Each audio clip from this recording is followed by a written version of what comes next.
Hello guys and welcome to a new brand video. In today's tutorial I'm going to show you how to get your personal access token on GitHub. So the first thing to do is to open your web browser, either if it was Google Chrome, Mozilla Firefox, Microsoft Edge or any web browser that you are using. After that you will need to go to github.com. And now we will need to create an account so we can be able to use the GitHub services. So basically all we need to do is to click on sign up and then it will redirect us to the sign up page. And now you need to add your email, then gmail.com or any other email that you are using. You click on continue, you create a password. So if it was anything like that, you click on continue and then you will add a username, for example whatever the username was. Now you will need just to type yes or no if you want to have the emails and announcements. So click on no if you don't want to, and then you will need just to solve as a verification, you solve this puzzle.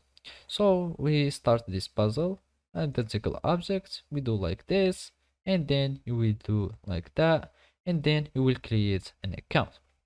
So basically after you create an account, all you need to do is to verify your email by having copying the code that will be sent to your email, and then you will just paste it here and you will be able to create a new account on GitHub.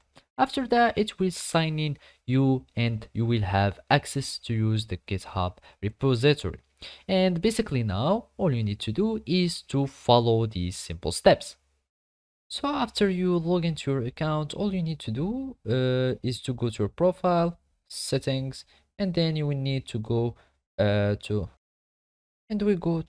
the developer settings here at the bottom. We'll click developer settings. Here you go to personal access tokens, and here we will find tokens. After that, you will need just to click on generate new token and click on them. You can give them just a description or a name for something, for example app 1, and then you give it an expiration date.